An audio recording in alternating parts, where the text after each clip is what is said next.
Life isn't perfect, and neither are we. Nope. But we know how to face our fears And have some fun. and talk about all the messiest things of life. Like the messiest things. Get connected to yourself, get connected to others, and get connected to the life right in front of you. This is The Connected Life with Justin and Abi. That's me. That's you. And you. And welcome to The Connected Life with... It's the podcast with Abby and Justin. Dang it. What? You know it's Justin and Abi. No. Yes. It's Abby and Justin. I'm the man. It always goes It's first. alphabetical order. Alphabetical order? Alpha. I can't say that word. Make your tongue do English. Alphabetical. Order. Is that a word? Alphabetical? Yes. Okay, I don't know. Yes. You know when you say things It's like so the many first times you can't word remember kids if are it's- taught is alphabet and alphabetical. I was never taught that word. Yeah. Ever. Yeah. No, it is definitely Abby and Justin. Yeah. Well, I'm not going to argue with you about this because all the listeners out there know that the man goes first. Well, thank you, Justin, for letting me out of the kitchen to record this podcast. Chauvinist with you. Justin just showed up. No, You're it's the our kindest chauvinist. podcast. I know. Yeah. It can it's be us. Abby and Justin. It's all of us. It's all of us. Hey, I got a funny story to tell everybody from yesterday. Oh, just do to start you? this off. Yeah. Okay. So Abby and I like to be really playful. That's true. It's like if you want like a single key to a long-lasting marriage. 100%. Playfulness. Wait, can I just say this? When I was younger, growing up, I had these mentors and they were like, what do you want in a husband? And I like listed all these very like, we can have deep conversations and all this stuff. And they're like, that all sounds very serious. Do you want fun? And I was like, I don't need fun. Who needs fun? That was back when I didn't know how to have fun. So like the idea of it didn't matter to me. And now that I have had fun, I'm like, oh, it changes everything. Oh, yeah. If you don't have... It's the glue. I'm convinced fun is the only reason people stay together. Yeah, especially when a woman's on her period and she's all, rah, rah, rah, rah, rah, rah. Instead of being rah, rah, rah, rah back, be fun. Yeah, be fun. Okay, so yesterday we... Chauvinist Justin. We should make a theme song every time we make jokes about that. Totally. That's great. What? Oh, okay. So I can't remember what was happening, but I tackled you in the hallway. Yep, you did. Uh-huh. In the middle of the hallway. In the middle of the hallway. And You were tickling me. I start tickling you. And then, you know how you take kids and you Zerbert? Raspberry. Raspberry or Zerbert. Yeah. Those are Did you different. call them Zerberts? That's what we did back in Montana. I called them Zerberts. We call them Zerberts What? too. Yeah. Oh, we're meant to be together. It's where you put your mouth on a kid's belly and you go, yeah. I can't do it. Yeah. Yeah, that. Yeah. Did that. Yeah. Lots of people call them raspberries, though. They didn't know what Zerberts meant. I made some joke about your belly button and then went in for giving you a Zerbert. Zerbert. You were giving me multiple Zerberts, and I had just had a very... It's called sexy foreplay 10 years into marriage. Don't tell people that. That's not a real thing. That's not foreplay. You got to make sure that the men out there know that that's not actually... That, guys, that is poor advice. That is not poor foreplay. advice. But so... I had just gotten off a call that was really serious, and I very cried, intense. and it was super intense. And then I was on my period, so sometimes I'm sensitive to lots of things. Yeah, and so I'm wanting to give her a little pick me up. Yeah, which I appreciated. So but she's into laugh. She's in. I'm laughing. Yeah, hysterically laughing. Yeah, totally. Because started out fun. Which, if you remember, guys, as a kid, when you're harassing your younger brother or sister, it starts out fun. It starts out as fun and games. Yeah, and then I started yelling, "It's too much stimulation! It's too much stimulation!" And like, I'm just so in the moment. I'm just you're like, loving it. You're yeah, like, yeah. It was reminiscent of me holding my With your sister down sister. and tickling her. And to which until point, she breaks down crying, my sister. To Yeah. which Abby, I just started, but it wasn't even like funny. It wasn't like, I was like, ah! I just started like weeping. I go, I broke you. Oh my God, I broke you. What did I do? I felt like that was a moment where I snapped Abby in the middle of it. Like, it's that midlife crisis mental breakdown moment where I'm like, and that's what started it. Yeah. And then she never recovered. Yeah. So that was our. It was a unrealistic sob cry, but it was pretty funny. Yeah. So what we're going to get into today is we're going to start talking about our first year of marriage, and it's going to involve some of the fun stories that happened to overcome some of the the hurdles, Yep. or should I call them mountains that we ran into. But this episode isn't just about marriage. This episode is about masculinity. Yep. And Because you're a man. Because I'm a man. So men, listen up. This one's for you and a little bit for you ladies. Yeah. A lot of it. We've got to be friends with you while you're on your journey. And that's rough sometimes. Because it was a really difficult year. And we're going to talk about how we got that year became really difficult. You know, I didn't know it was difficult when it was happening. I just like to say that. I thought it was magic. We have very different ideas about that because it was filled with nothing. All right, don't give me clues. Let's start. Okay, all right. Okay, so we were planning our wedding, and I don't know what happened, but I got the idea where I was like, you know what? We should quit our jobs. We should get married. It was in April. I came up with this. April 27th. That's a funny date to remember, but I remember. Yeah, you were planning then, and we got married May 31st. But we hadn't planned on getting married. No, May 31st. we had not planned. We were planning on August. It's and true. then I came up with this idea, and it was, let's get married in May, and let's quit our jobs, and let's take off on a road trip. Which at that moment, it was, I don't know, how do I put this? It's where complete panic overtakes a human being. And you feel like your life is about to fall apart. Oh, you spiraled. When I said the idea, it's like you shut down. Blah, blah, blah, blah, blah.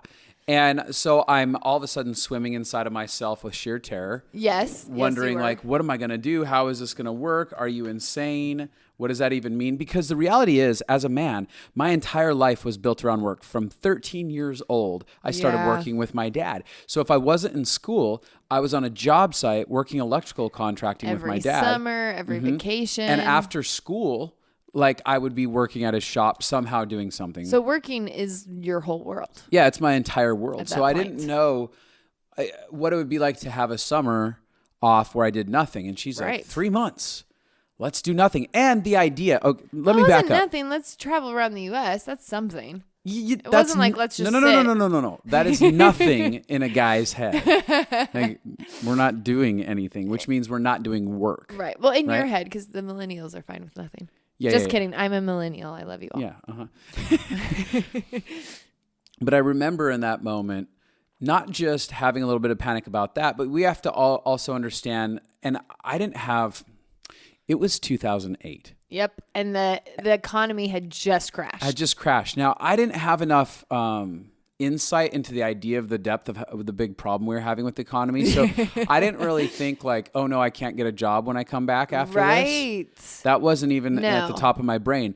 However, I was thinking like... The gas prices were huge. Yep. And how am I going to pay for... I had a savings. Right.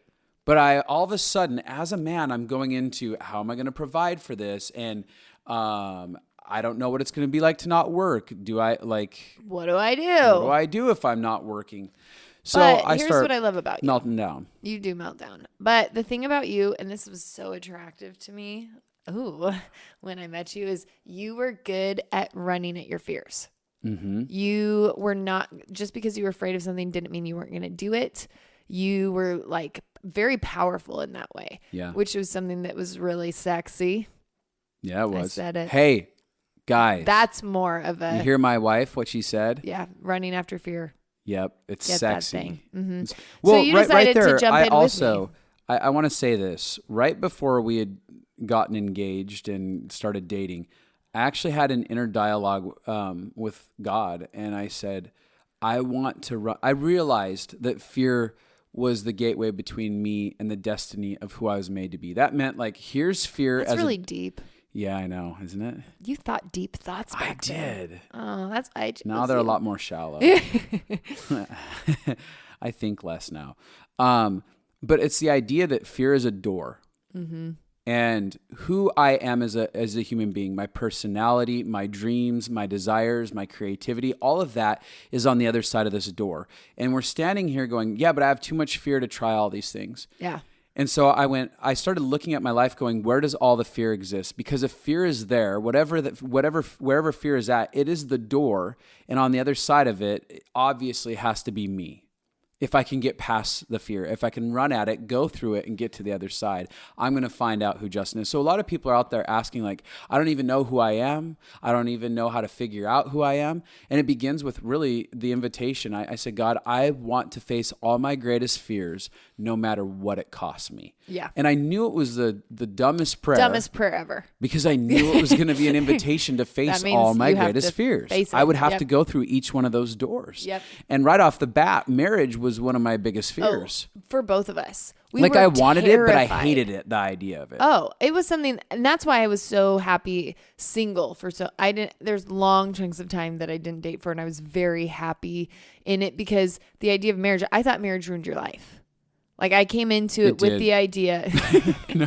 It ruined your normal, average, mediocre life. It did. No, but I think both of our parents' marriages were messy.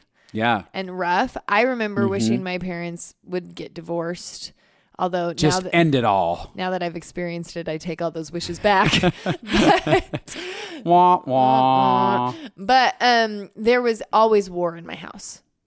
And so I believed that marriage would be war, that it would ruin my life. There's all these parts of my mom's dreams that she never did after marriage, and she blamed my dad. So I blamed my dad because I heard it from her. We learned at a young age, both of us did, that someone else is more powerful than us, and we are the victims to whoever we marry. Totally. And they are going to either make our life happy or destroy us. Yes, I learned a lot of victim mentality. Does someone feel convicted out there in listener land? Totally. There is a huge victim mentality that when you get married, they have the power to destroy everything about you. Yeah. And the truth is you have a lot of power in marriage. Which I didn't understand. I didn't understand going into marriage, which is part of what we're talking about today. Yeah. Okay, so we were both scared of marriage. You started jumping after your fears by just choosing to marry me. Yeah. And then I suggest this crazy idea. And I was like, let's quit our jobs. I don't think I said 3 months. I think you're remembering that. I think I said 3. I said an indefinite amount of time. Like up to 3 months or something. I think I said I don't know what you said. Let me put it this way. I concluded inside of my brain that it'd be like a summer vacation between school breaks. Yeah. So that's fine. I think I was like, well, at worst, it's like a school break. 3 months off for the summer and back to work I go. Right. So we decided to start, we would like, where do we feel like we should go first? And then we would just decided we're just going to drive all the way around the United States, jumping from city to city, just following whatever premonition we had inside of us. Yes. And then we ended up finding people hold on. in every place. Was also terrifying for anyone out there who's a planner. Oh my gosh. I know. This was the worst case scenario. Now this for is all why of you the year was horrible for you and not for me. Well, all of you have to understand. It was my dream come true. It was your dream come true. I was an assistant. I was a personal assistant running someone's life. And now I was supposed to throw out all the plans. All the plans. All the rules. Yeah. Yeah, it was horrible. So what we would do is we would just feel out where should we go, how long should we stay. We'd stay there as long as we felt like we were supposed to stay there. Then we would move on. So there was no structure. Yeah, so none you at were all. Dying. So do we want to talk about our first stop where I kind of had a meltdown about not being able to... It's our second stop, but we can talk about it. In Redding. Oh, your first thing in Redding. So our first stop in Redding, California, we stayed with a family here in Redding, California for like 2 weeks or something. And while we're here in those first 2 weeks, I am like, all of the anxiety is coming to the surface, and Abby and I are... That happened so fast. It did. It was 2 weeks in. Kablamo. Because all of a sudden, we're staying at this house. We're not paying to stay there. Right. These people are feeding us the entire time. So I'm not paying for any of the food. And half the time they're making all the food. So they're just serving us food. Yep. And we're hanging out, having mini meltdowns. We were good house guests. Like we are clean and we were helpful. But you're right. You had never been forced to receive before. Yeah. I was never in a posture of like, I don't have to give something inside of this. And I think for a lot of us men, our entire lives are about exchanging. Yeah. Like living inside of debt. And I think we as humans in general, oftentimes, I think all humans live in debt. But especially we as men who want to provide and perform, and that kind of mindset inside of us, we're like, I have to exchange something. Totally. I have to give you something back. I actually struggle with that too. Struggled especially with that. I still do sometimes. But the idea of receiving something freely. It's out of control. It's very vulnerable. And I'm now during this 2-week period, I'm sitting in this person's house, and I look outside and I see the husband. He's on a riding lawnmower. Yeah. And he's out there mowing his grass. And I start thinking, I need to go out there. I need to go help mow the grass. I need to do something. I can't just sit around in his house. And there was something about my childhood. There was so many good gifts that came out of the work ethic that I got. But there was a conversation that was always like, you're not going to sit around and be a lazy boss's son. Right, because you were the boss's son. I was a boss's son. And so you needed to actually work harder than all the other ones. I did. Now, granted, I appreciate my dad teaching me work ethic. It's why we're able to do what we do. It's actually been a huge gift. However, 100%. There was a level of an imbalance of like, there was workaholism. There was no letting off the gas on that. Justin was going to have to work harder than all the other employees. Yeah. So under that concept, all I can feel is, I'm basically this lazy boss's son. Right. Who's not participating and who's taking somehow. Totally. In this moment. So as I'm having this meltdown, I don't go out there. I resist actually going out and doing something. I'm trying to tell myself, learn how to receive. Yes. To which we sit down for lunch. Yeah. Or dinner. And you have a conversation with them about it. And no, we're sitting there and I go, yeah, I don't know. I had a lot of emotions. While you're out there working, he goes, yeah, it's weird. I had this thought that kept running through my head. It was almost as if you were screaming at me, like you needed to come out and help me. I was so projecting my emotions to this guy from inside that he kept hearing that inner dialogue of, I needed to come out there and help But him. He was like, I didn't need you to come help me. Yeah.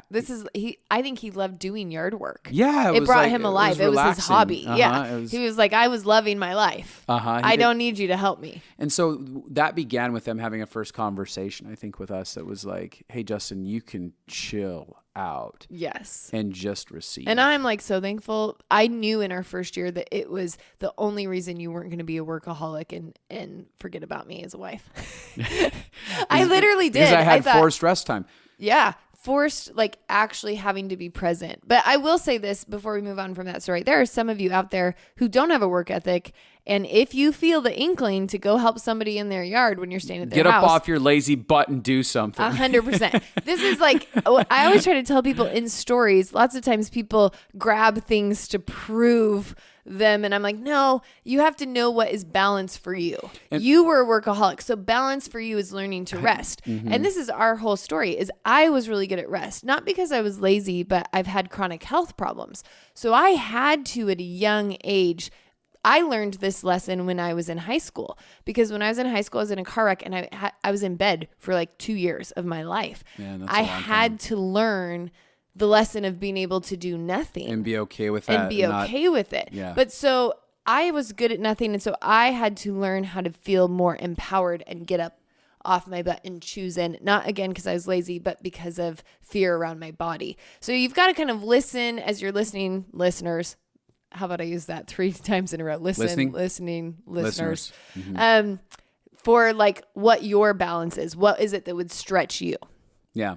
So we moved on from there, and early on in our... So the next place we went, we had a fight. We did have a fight. We had our first blow-up fight. The next place we went from Redding to Oregon. We did. And yeah, absolutely. Yeah. I mean, do you want to... I was going to say, early on in our marriage, early on, prior to those first 2 weeks of us traveling, I think it was, had we been married yet? I don't know. We ended up sitting down with an author of a book called The Shack named Paul Young. He's unbelievable. Unbelievable. And in our conversation, having this meal with him and some friends, we told him about what we were doing. And he said, hey, you guys are more than welcome to come stay at my place. To which we said, yes. Absolutely. Yes, we will. And Why it was... not? I haven't even read his book at that point. I was like... Oh, you wrote a book? He's like, yeah. I'm like, I haven't read it. He's like, that's okay. You can still come to my house. He's so gracious. I had read the book and I was like, elbowing you in the ribs. Like, shut up. It's the best book of all time. Shut up. But anyway, so we went to his house and it was an amazing time there. But as we were leaving, we went from Oregon to Montana. Yeah. And the evening before we left, I don't even know what we got into.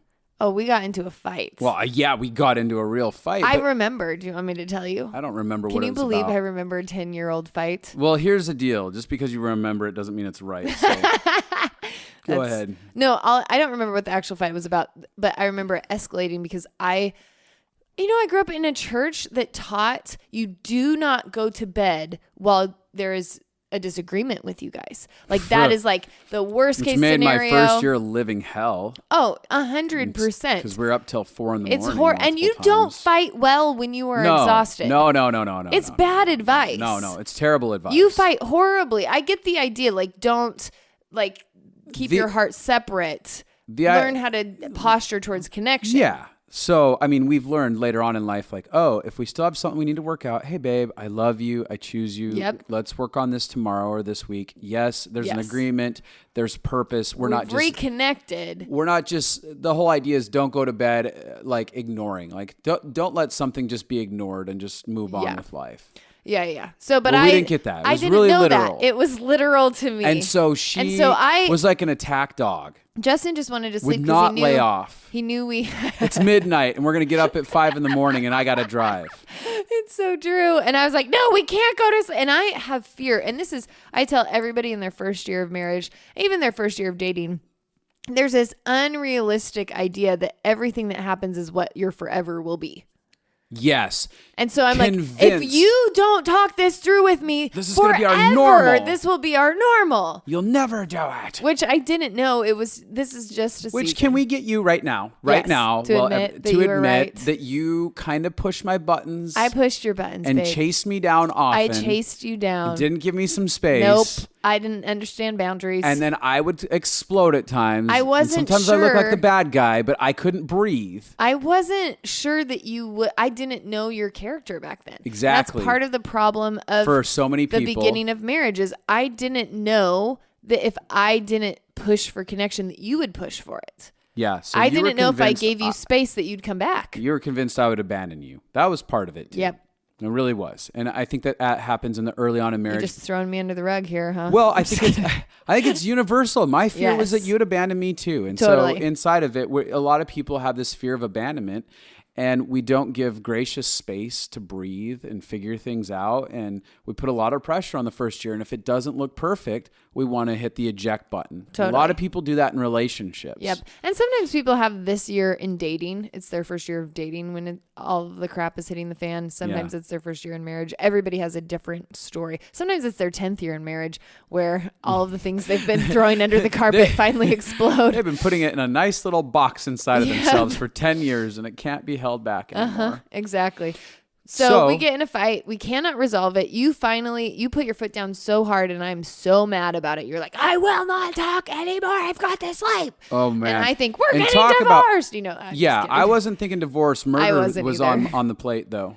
Well, I literally, when I said we're getting divorced, I was thinking like, oh my gosh, this means our marriage is going to fail. Like the fear. But I was thinking murder. Yes. So anyways, the next day we get in the truck and we're driving. And I'm pissed from the night before. Oregon to Washington. And I think this is why the Bible says not to go to sleep with anger because now it's worse. Oh, yeah. I'm now more angry. This must be the reason. And I can't remember what you started saying in that truck.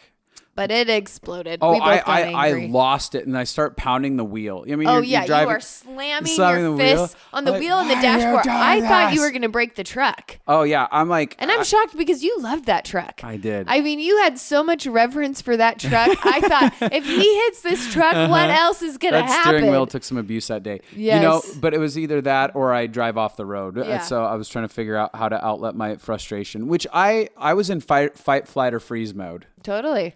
Because I'm in survival. I don't even know how to survive. You were being because triggered. The first time, actually, we had a little bit of a confrontation early on before this. I flinched. Yeah. And it was the first time I realized. It was realized. a real interesting thing. We had a confrontation about something, and I was really calm. I didn't think it was going to be I just like a simply big deal. asked, hey, can you not do this? Yeah. And then I flinched because I was waiting for you to slap me or something. I know. And so I realized I had some childhood heart. pain that needed to be dealt with. Yeah. But so I'm back as a 5-year-old Justin. That got me. Yeah. I'm a 5-year-old Justin now. You had some PTSD that you didn't know about. Yep. And I'm in the truck and I'm freaking out because I feel powerless, out of control, small. Yeah. You feel like you're that kid from that house who's going to lose everything. And there's going to be no protecting himself whatsoever, no matter what he does. Yeah. And really I tell every couple to get counseling, like every couple, whether you're in a good place or not. Don't wait for an emergency. Counseling isn't for emergencies. I have so many people come to my office, or they're like, "Oh, it's an emergency." 5 years before that is when you should go. And I'm like, I'm not the guy to come to. Yeah. You come to me when you actually want to begin a life far before the explosion. Exactly. But what I'm saying is, if we would have been seeing a counselor then, which we were traveling, so we didn't have one, but if we would have known you had PTSD from your childhood, that would have changed a lot. And if you would have had somebody to tell you, it's okay, Abby, you're going to work through stuff. Oh, yeah, totally. Lay off the gas on him. 100%. We each would have been able to own ourselves. I, again, was the mess too. Yeah, so we didn't know how to own ourselves. Anyways, at that point, we pulled off on the side of the road, and we get out and we storm off in opposite directions. And that was for about 10 or 15 minutes before. I'm calling my friend, being like, you gotta pray. You gotta talk me down. This marriage is over. It's only the first 3 weeks. Before some state employee, like Parks. Yeah, Parks director. Like a cop car. Comes over. Highway Patrol. That's what it was. Highway Patrol, maybe. Yeah, apparently we were parked somewhere we weren't supposed to be. Oh my gosh, he was so timid. Oh yeah, because he apparently could tell. saw the explosion. He's like, hey, excuse me. I know that you got to go back into your car. I'm so sorry. I'm so sorry to do this to you. Yeah. But you have to. And I'm looking at him, and I'm sure he's thinking, I'm sorry I have to put this guy back in the car with that girl. Oh, yes.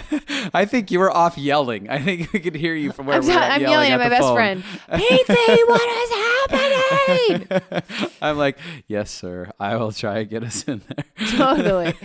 So we had to get back in the car. We were forced to by law. By law. And so we're dead silent. Oh, for hours. And we're going through the most beautiful blue skies, mountains. Stunning. It's and one of my favorite drives. Be like, look at that. Isn't that awesome? But there's this thing inside me that's like, I'm not pointing out beauty to you. You don't deserve to see the beauty on my side of the car. Yeah, I felt that. Well, actually, I didn't want to point it out because I didn't want to get yelled at for trying to be connective. Because I actually saw a relationship where, even in my parents' marriage, and they'll tell on themselves a little bit, but when there was a meltdown, if someone tried to too early be like loving, then it became like, laugh out loud. Yeah. So here's the thing. Everybody wants to say their parents won't affect their marriage. Every marriage, every parent has affected their kids. Yep. Doesn't matter how good you are. Good and bad. Abby and I are going to screw up our kids. They're going to scream and yell one day at us and go, all you ever wanted to do is talk about emotions. Do you know how that messed me up? Totally. I'm sorry. We were connected. Totally. You can't win. Yeah. So after a couple hours of nothingness, all of a sudden what happened? You go ahead and tell we this. see this tree forest. It's a tree farm. A tree farm, yeah. I mean, and all forests are perfectly lined up. These trees. Can you believe I said tree forest? What other kind of forest is there? I didn't even catch that. It's a tree farm, and they're farm. They're perfectly lined up, and it's so symmetrical. There's rows and rows of perfectly planted trees. Only a very select group of nerds that were born in the 80s will be able to identify with. It was like the forest from the Mortal Kombat film of 1990. I think. And I was like, oh my god, it's like Mortal Kombat. And here was the awesome thing: we both wanted to go look at it without talking to each other. And so you pulled off. I pulled off. Now I let you storm out into the forest because I was going to call my friend again to vent about how rough it was. Yeah, so I'm just hanging out in the forest, breathing. And then breathing? Taking a breath of fresh air. Okay. I'm just hanging in the forest, breathing. Justin. So, I get this text that says, "Can you bring me a pair of socks?" Yeah. Toilet paper. No, you said, "Can you bring me toilet paper?" I said, "Can you bring me toilet paper?" To which I said, "Sure." Sure. And because I had obviously taken a poop and I didn't have any toilet paper. So I said, "Sure," but I wasn't about to come soon because I was talking to my friend and he can wait. So she is taking her own dang time on this situation. And now Justin has one less sock as he's walking back towards the vehicle. Yeah, I come out to meet him with the roll of toilet paper and he says, "No need." No need. I have one less sock, which I was not really convinced. I didn't know what that meant. I learned that trick hunting with my dad. That sounds so gross to me. That's like the worst been on case. Your foot. My foot's cleaner than my hands. Maybe. That might be true. That's very true. It smells kind of People are sweaty. crazy about feet. Okay, anyway, so you wiped your crap off your butt. Why are you saying this? Why does it have to be that graphic? I just like making you squirm. Yeah, okay. So now I've lost my sock. Now, the weird thing about this trip is we had gotten kind of our body schedules had gotten synced up. It is real. I don't even know why. I don't know how. It was like, it's sync. another one of those hippie things that we did. And so we used to have like contests. We would run into the bathroom at the same time. Who could get done faster? That was like, who could get done faster? Yeah. I always won. You did. Yeah, I made the contest up because I knew I could always win. Yeah. So she's out here in the forest. Yep. And I thought to myself. All of a sudden your belly went. Exactly. And I thought, I have not pooped in a forest in a long time. Yeah. I couldn't remember last time I pooped in a forest. And Abby's, we're only a couple weeks into marriage and she's especially dainty. Oh, I was dainty then. And yes. she was like, ew, I don't remember how to poop in the forest. And I'm dying in my head. I'm like, no, oh no, you weren't dying in your head. You were dying out loud. Was I laughing out loud? 100%. LOL. But you were really kind. You like grabbed my hands and you lean me against a tree. You're like, use the tree. Hey guys, if you don't know this, I think most guys know this. If you have to girls need to know this too. Well, they do need to know this. But I learned it hunting. Mm-hmm. If you need to go to the bathroom outside, you lean against a tree. You sit up against a tree. It's like sitting on a toilet basically. And yeah, it's easy. It was great. Justin is snapping pictures of me. I was snapping pictures of her while I was doing that with my flip phone at the time. And what I try to tell people is it is a very vulnerable thing. Like I know a lot of couples that don't even go to the bathroom in the same room. Yeah, guys together. After marriage still try to pretend like their wife doesn't poop. Yeah. So here I am. I can't close a bathroom door. No, I can't not at all. So she's very exposed. I was very exposed. And at this point, I'm also, she's wanting me to hold her hand to help keep her up. Was it? I remember you holding my hand at some point, but that sounds like a funny picture in my head that I needed you to hold my hand. No, maybe it was I initially helped you against the tree. You helped me to get against the tree. Anyways. So we have this super vulnerable moment and neither of us, super vulnerable moment for her, really. Really? All of a sudden, she can't be angry at me anymore. And I've been making fun of her. And it's so ridiculous. And I know it's so ridiculous. This is the funniest thing that's ever happened. That we'll tell forever. We pooped in a forest together. That's how we got over our fight. Yeah. But what a couple that poops together. Stays together? Stays together. Wow. Ugh. Let's not tweet that. Let's not meme that. Mm-mm. Yeah. Mm-hmm. No meme. No need for a meme of that. Anyways. So what we learned inside of this space as we're doing this is we learned, hey, what? Go ahead. Say it. I don't remember. You don't remember what we learned? No. We learned that if you don't humble yourself, God will humble you. A joke. That's funny. Uh-huh. But there was something all of a sudden, this experience of vulnerability and laughter and play. It was like, oh, life doesn't have to be that serious. And it was the beginning of a foundation that we've learned in our marriage that one of the best ways to break a disconnection spell is to change the channel. Yep. Something that has nothing to do with the fight. Something that just gets you reconnected, laughing again, get your walls back down with each other. Like it's much easier to get reconnected and then work through the fight than to try to keep fighting. Yep. So it was a great beginning. I thought this is what marriage is. So and connection. And then you again going back, you said learn how to get connected and then have the conversations. Connection takes all kinds of different angles. Yeah. So connection is fun and play, being like, hey, we just need to have some fun right now. Yeah. We've had a rough week. Let's play. Let's have some fun. Let's relate over something we like. Yeah. Maybe it's listening to music together that you both love, watching a certain television show that you really enjoy, going and just doing something casual like, oh, we just decided to go on a hike and not talk about anything deep, but enjoy nature together. Yeah. I don't know, whatever your jam is that feels like, oh, that's enjoyable. Yes. Get into that space and then be like, okay, I love you. More than I did a minute ago. Totally. We're partners. We're going to make it through this. And for Abby and I, one of the ways we got connection, because I think that this is a great moment to talk about that, is we also learned how to play the thankful game, which is something she introduced. I am the best. You are the best. Are you thankful for that? Very much so. Do you want to tell them just a little bit about the thankful The thankful game? game is really complicated. It's going to be hard for them to remember, these listeners. Get your pen and paper out. Yeah, or your phone. Phone, yeah. Yeah. So basically, you just go back and forth and say what you're thankful for. Yep, there it is. So deep. I'm thankful, like, in that moment, I would have said, I'm thankful for toilet paper because I had toilet paper and you didn't.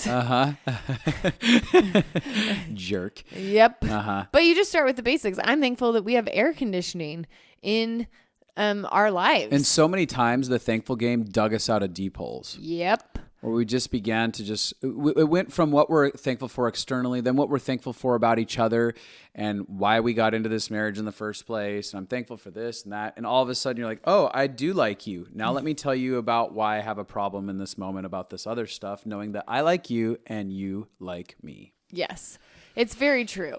So we took off on this journey. It ended up being a 6-month road trip instead of a 3-month road trip because we followed our intuition and it took a much longer time. Yeah, and literally looped all around northern United States, back down to the south, all the way back to California. So we did an entire loop around the U.S. Oh, yeah.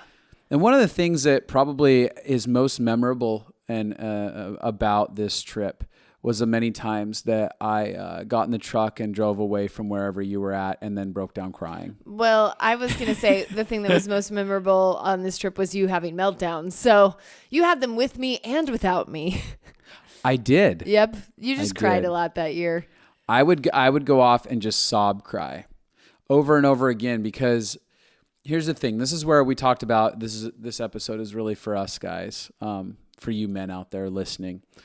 I could not escape my foundational fear of I am inadequate and my life has no purpose and I'm not a man if I'm not producing something. Yeah. And that was at the core of me. You felt like kind of like you're failing in every area. You weren't making money. You weren't creating a career.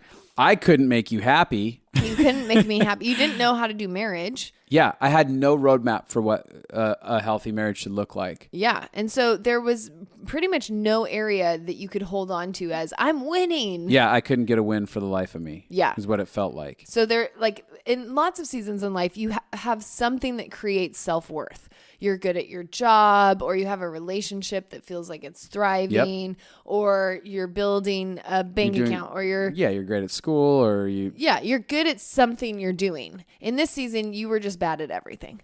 Yeah, so the big monster that was always inside of my soul, and it's at the bottom of all of our souls, is I'm a failure. Right. And I'm terrified of realizing that, like, that truth that I'm a failure finally coming to the surface and it being validated. Right. And it hides again behind like the few things that we can grab hold of to make ourselves feel valuable. It doesn't matter if you are completely broke and have no money and you're living on the street homeless. You may be like, well, I'm the homeless guy that knows like the best places to get food out of a dumpster. That's a horrible It's horrible and sad. But I will say, I read a something you can validate and go, well, this is why my life has value. I'm good at this. Yeah. Yeah. So I think that lots of people in different seasons have things that they are good at. Yeah. That was a season where you couldn't find anything to grab a hold of. No. And the thing I thought was hard about that season is normally in marriage, you get married and maybe you get frustrated at each other and then you go to your work and so you can be distracted by your job. Or you get frustrated and you can go hang out with your friends and they're like, they love you and it's fun. Go play some video games. Just take a break. We had no breaks. There was nowhere to go from each other except for out of the truck to scream and yell and then back in the truck again. Yes. Or we're staying at somebody's house. And so you can't. It's hard to just fully fight there. Nope. And you don't even fully know them. No. So it was, it was the nothing season. I think the nothing seasons produce so much fruit. Oh, I think in the nothing season is where everything is happening if we're willing to embrace it. My friend talks about the nothing season. He calls it the desert season. Yeah. It's as if you're out in the desert and there's no rain, there's no food, you're wandering in a desert aimlessly. Yes. But it's there in that place that you start learning about yourself. You start learning about your creator and who your creator is to you and how your creator feels about you, because all of a sudden I had to go, God, are you real? Do you love me? What's the point of my life? How do you see me? I had to start looking to a higher source than the world around me, because all of us, like as humans, are looking outside of us to the world right in front of us to validate us. Our worth, Yep. our purpose, our identity. Right. We all give our worth to the things around us, and we are looking for, tell me how much worth I have. Mm-hmm. And so when you can't give your worth, like there's nothing that you could see your worth in, you actually had to decide and grapple with worth within yourself instead of externally. Yep.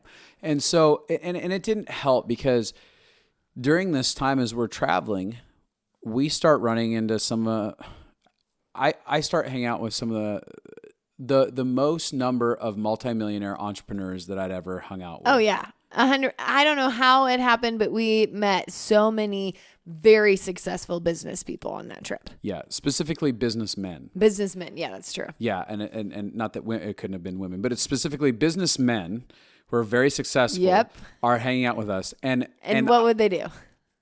They would attack me. No. It felt so much like, and Abby and I would always have this conversation afterwards, but I'd always walk away from these conversations feeling like I was being attacked. Right.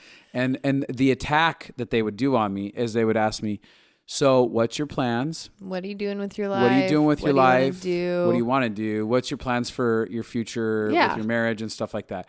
Which are actually very non-attacking questions. No, they're investigative. Literally get to know you questions. Yeah.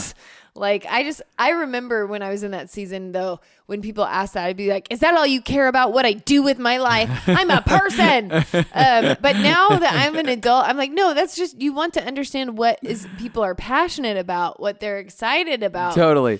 But I felt so raw and exposed, and it felt like the shame inside of me that I was battling, my shame. Yes. The shame monster in my head filtered it. You had a shame monster. And it felt like these guys were being like, well, what is your plan?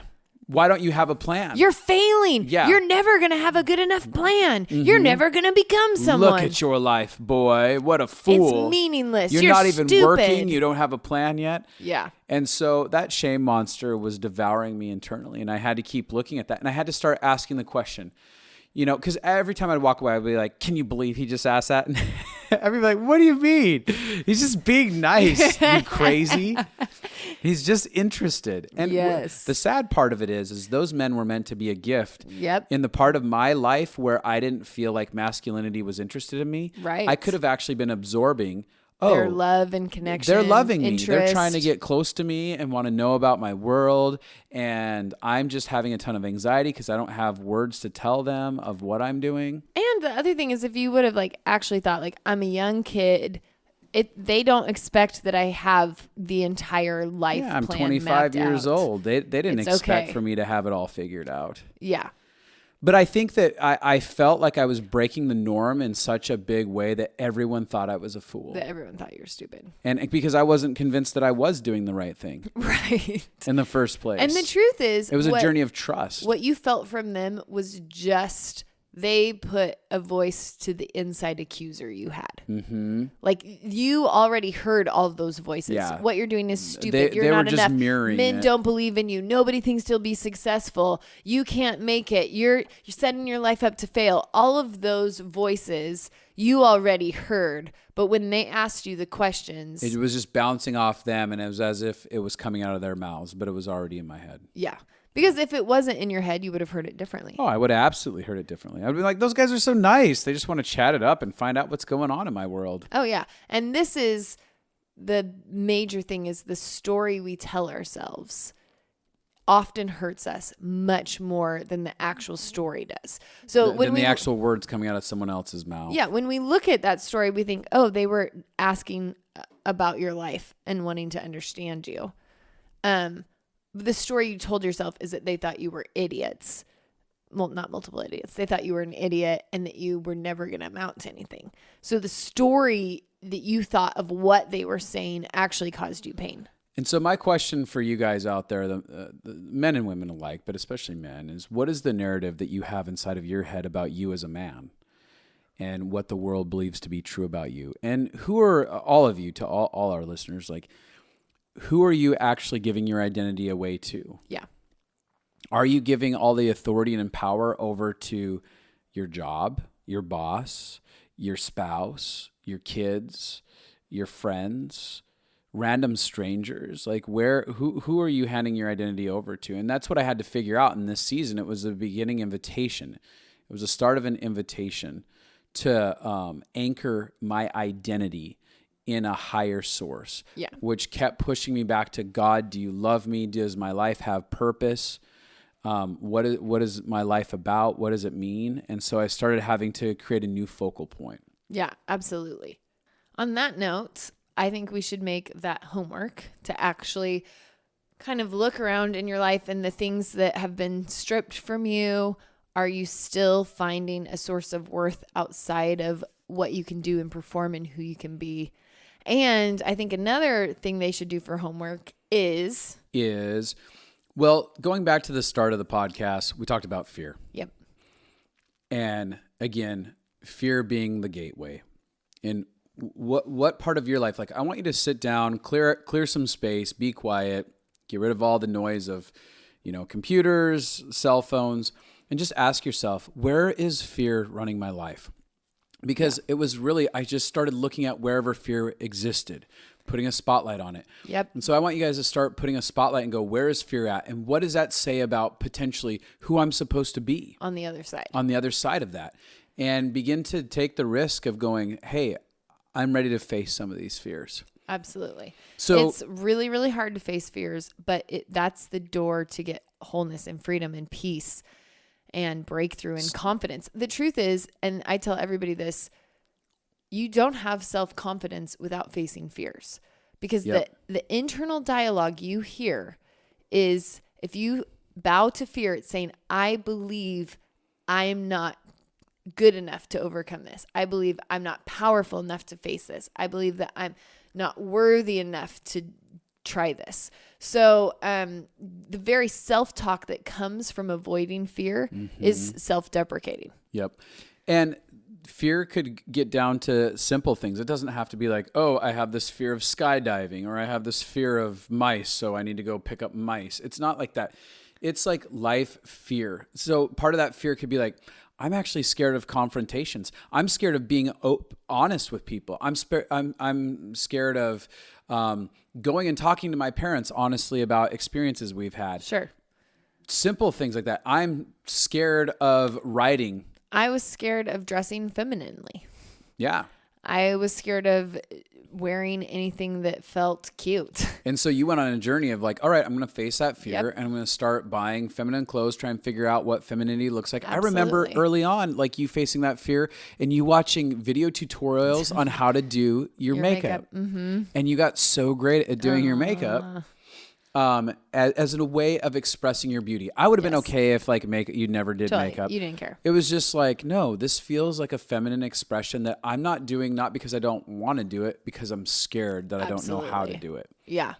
And so most of what we're walking in now, like most of the freedom or the joy or the things that we're good at now, are the things that we were most afraid of. So that's our challenge to you. We are going to continue part 2 of Justin's identity crisis in the next podcast. In our first year of marriage. In the next podcast. So come back and hear more how we survived problems. each other. How she survived me. And how you survived me. Mm-hmm. And so those of you who are listening as we're wrapping this up, go to iTunes, would you please? Please. Subscribe. Review it. Give us some stars. Give us all the stars. It really does help the podcast spread. Yep, it helps get the message out. It's kind of like the algorithm in Instagram. If you hit like, more people see the post. Mm-hmm. That's how you pay us for episodes. Yep, we're doing this for free. If you got anything out of it, you go hit and do that for us, and then you go on about your life. And then you never have to do it again. Also, you can go to facebook.com/The Connected Life Podcast, and you can go ahead and like us there. You can also follow us on Instagram. Yeah. Where you get all the... Abi Stumball, ABI Stumball, and Justin Thanks Stumball. so much for tuning in. Bye.